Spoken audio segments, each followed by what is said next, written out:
అనేటువంటి ఒక సందిగ్ధ రాష్ట్రపతి కాంగ్రెస్ పార్టీ అభ్యర్థి జస్టిస్ నన్ను రెడ్డి ఢిల్లీలో పాత్రికేయ మిత్రులు ప్రతిరోజు ఏదో సందర్భంగా మాట్లాడుతూనే ఉంటాను వాళ్ళతో. కానీ నాకు ఒక చిక్కు వచ్చింది.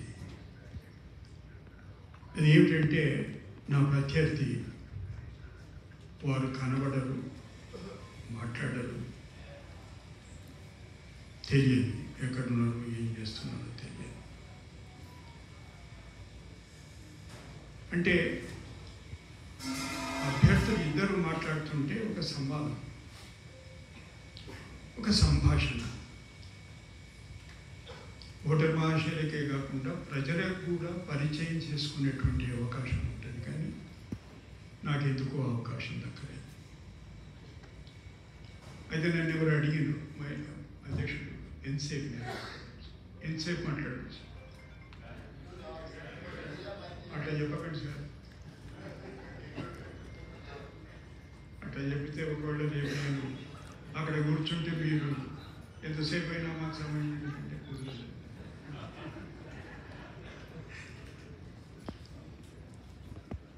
చాలామంది పాత్రికేయ మిత్రులు అడిగినారు,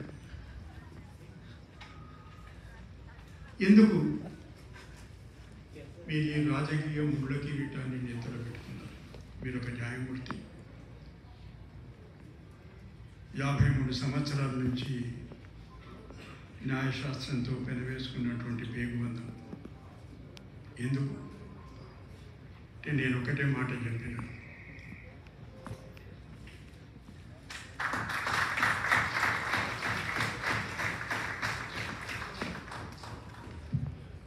భారత సంవిధానంతో 53 ఏళ్ళుగా నా ప్రయాణం కొనసాగుతుంది. ఇది అదే ప్రయాణంలో ఒక అంతర్భాగం మాత్రమే. ఎందుకంటే ఉపరాష్ట్రపతి పదవి రాజకీయపరమైనటువంటి పదవి కాదు. ఇప్పటి వరకు 1, 2, 3, 4, 5 సార్లు రాజ్యాంగం మీద ప్రమాణం చేయడం జరిగింది. రాజ్యాంగానికి నిబద్ధుడై ఉంటాను, విధేయుడై ఉంటాను. రాష్ట్రపతి ఉపరాష్ట్రపతి దగ్గరికి వచ్చే వరకు సంవిధానం ఏం చెప్తుందంటే విధేయుడై ఉంటానే కాదు, సంరక్షిస్తాను.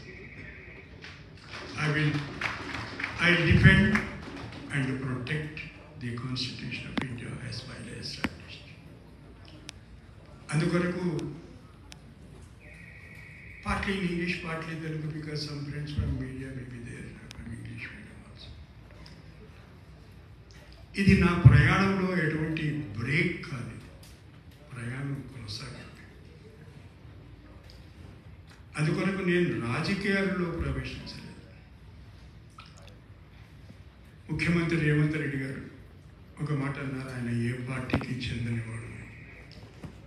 నేను ఏ పార్టీలో నాకు సభ్యత్వం లేదు, ఇదివరకు లేదు, ఇప్పుడు లేదు, ఇక ముందు ఏ పార్టీ సభ్యత్వం స్వీకరించు. కానీ నాన్ పొలిటికల్ పర్సనాలిటీ అనో వ్యక్తి అనో సబబుగా. ఎందుకనకంటే రాజ్యాంగం పట్ల విధేయత ఉన్న ప్రతివాడు, ఓటు వేసే ప్రతి పౌరుడు ప్రత్యక్షంగానో పరోక్షంగానో రాజకీయపరమైనటువంటి అభిప్రాయం కలిగి ఉంటాడు.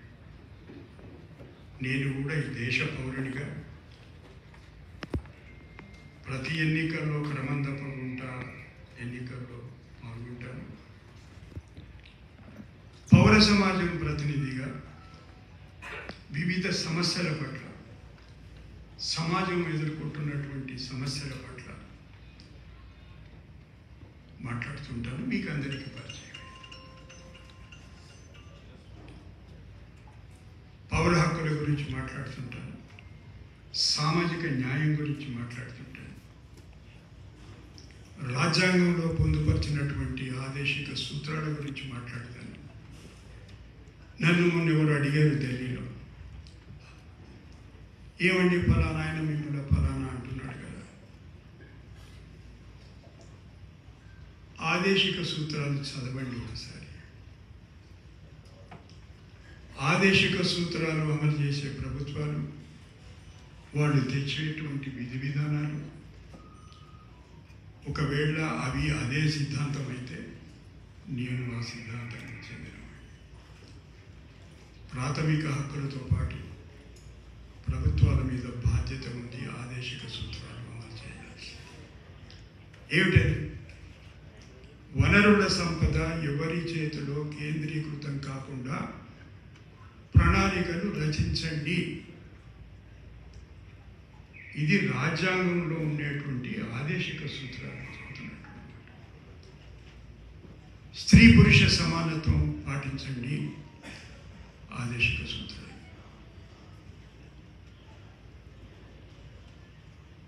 వీటిని అమలు చేయమని అడిగితే, వీటి గురించి మాట్లాడితే మీరు ఫలానా ఏదో ఇదో అంటే, ఇంతకుముందు నన్ను ఎవరు మిత్రులు అడిగారు, మీకేమన్నా బాధ కలిగిందా?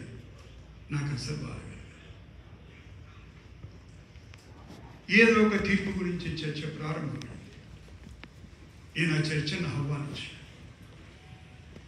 వాళ్ళు ఏమనుకున్నారంటే, ఈ మాట అంటే భయపడి వెనుకకు తగ్గి నాకెందుకు వచ్చింది ఈ గందరగోళం, నాకెందుకు వచ్చింది అనుకుంటాడు అనుకున్నాను. But I'm prepared to face the challenge and enter into dialogue.